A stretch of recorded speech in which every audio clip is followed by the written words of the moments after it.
আসসালামু আলাইকুম ওয়া রাহমাতুল্লাহি ওয়া বারাকাতুহু। আপনারা কেমন আছেন? তাহলে আজকে আলোচনা শুরু করি ইনশাআল্লাহ।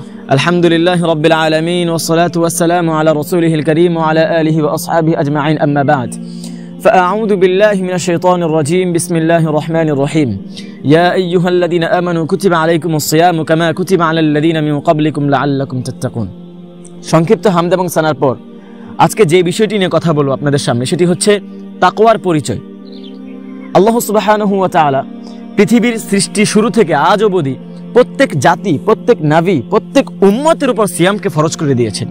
আল্লাহ সুবহানাহু ওয়া তাআলা বলেন, কামা কুতিবা আলাল্লাযিনা মিন ক্বাবলিকুম লাআল্লাকুম তাত্তাকুন। শরীয়তের আর কোনো বিধানের ক্ষেত্রে আল্লাহ সুবহানাহু ওয়া তাআলা সিয়ামকে যেভাবে ফরজ করেছেন, অন্য কোনো বিধানের ক্ষেত্রে সকল নাবী, সকল উম্মতের উপর ফরজ করেননি। আল্লাহু আকবার। সুতরাং বুঝতে হবে এই সিয়ামের মাঝে উম্মতের ইহকালীন পরকালীন ব্যাপক কল্যাণ রয়েছে, তাই না? তো প্রিয় ভাইরা, ইসলামের প্রত্যেকটা বিধানের ক্ষেত্রে একটা হিকমত থাকে, একটা উদ্দেশ্য থাকে।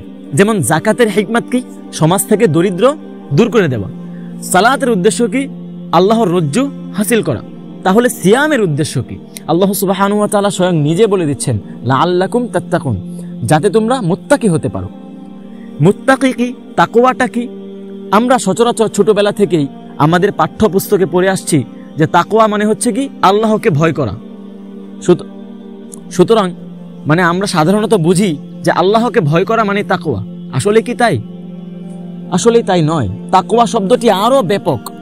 তাকওয়া মানে হচ্ছে আল্লাহর ব্যাপারে সার্বিক সচেতনতা বৃদ্ধি, আল্লাহর জন্য কিছু করা, আল্লাহকে ভালোবাসা, আল্লাহর জন্য কিছু বাদ দেওয়া, অর্থাৎ জীবনের সমস্ত কর্মকাণ্ড আল্লাহ কেন্দ্রিক হওয়াটাই হচ্ছে তাকওয়া। প্রিয় ভাইরা, সাহাবাদের জীবনে আমরা তাকওয়ার দৃষ্টান্ত কিভাবে পাই? হযরত বিলাল রাদিয়াল্লাহু তাআলা আনহুকে যখন মুশরিকরা পাথরের নিচে চাপা দিয়ে দিল, কষ্টে বুক ধরফর ধরফর করতেছে, তাকে বলা হচ্ছে তুমি আল্লাহর ওয়াহিদিয়াতকে বাদ দিয়ে তুমি শিরকি বাক্য উচ্চারণ করো। তিনি কিন্তু উচ্চারণ করেননি, তিনি বারবার আহাদুন আহাদুন বলে আসছিলেন। কেন বলেন তো? আমরা জানি যে শরীয়তে যদি কোনো কিছু জোরপূর্বক করিয়ে দেওয়া হয় তাহলে সেই পাপ তার উপর বর্তায় না। অর্থাৎ আমি যদি আপনাকে জোরপূর্বক মদ খাইয়ে দেই, আপনার গুনাহ হবে না।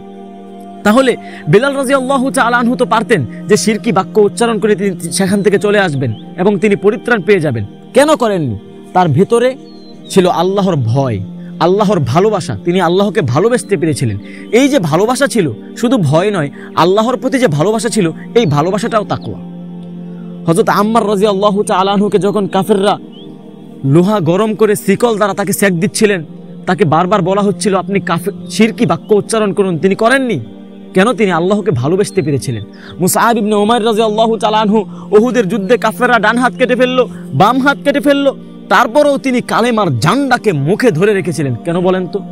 শুধুমাত্র কি আল্লাহর ভয়? ভয় না, আল্লাহর ভালোবাসা। সুতরাং তাকওয়া আমরা কখন অর্জন করতে পারবো? তাকওয়া জিনিসটা কি? যে আমরা আল্লাহকে ভালোবাসবো, আল্লাহর জন্য কিছু করব, আল্লাহর জন্য কিছু বাদ দিব। এটাই হচ্ছে তাকওয়া। তাহলে রমাদান আমাদেরকে কি শেখাচ্ছে? তাকওয়া শেখাচ্ছে আমাদেরকে। কিভাবে তাকওয়া শেখাচ্ছে?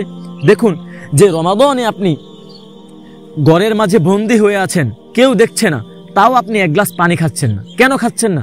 শুধুমাত্র আল্লাহকে রাজি খুশি করার জন্য, আল্লাহ সন্তুষ্ট হবে তাই।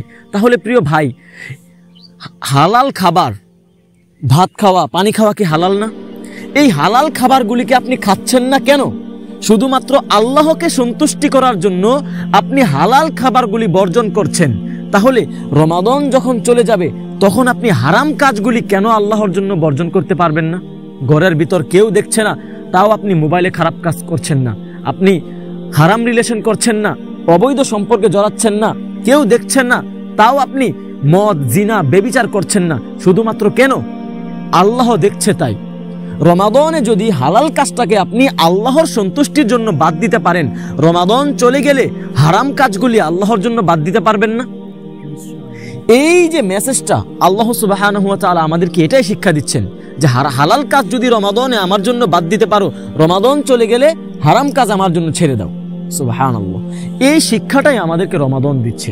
এই সারা মাস ট্রেনিং হচ্ছে তাকওয়ার ট্রেনিং। আমরা এই ট্রেনিং নিয়ে বাকি 11 মাস যেন ভালো থাকতে পারি, সেই ট্রেনিংটাই আমাদেরকে রমাদানে দেওয়া হচ্ছে। প্রিয় ভাই, এখন বলবেন যে আল্লাহ কেন সারা বছর এই ট্রেনিংটা দেওয়ালেন না? আসলে সারা বছর ট্রেনিং দেওয়ালে আমরা ভালো থাকতে পারতাম না। এই জন্য আল্লাহ সুবহানাহু ওয়া তাআলা রমাদানকে উদ্দেশ্য মানে হলো যে বান্দা তুমি 1 মাস ভালো থাকো। তুমি যদি 1 মাস ভালো থাকতে পারো তাহলে এই ভালো থাকার এফেক্টটা তোমার বাকি 11 মাস পড়ে যাবে। আল্লাহ সুবহানাহু ওয়া তাআলা আমাদের সবাইকে প্রকৃত তাকওয়া অর্জন করার তৌফিক দান করুন, আমিন। রমাদান চলে যাওয়ার পরেও যেন আমরা হারাম কাজগুলি আল্লাহর জন্য বাদ দিতে পারি, সেই তৌফিক দান করুন, আমিন। ওয়া আখির দাওয়ানা আলহামদুলিল্লাহি রাব্বিল আলামিন। আসসালামু আলাইকুম ওয়া রাহমাতুল্লাহি ওয়া বারাকাতুহু।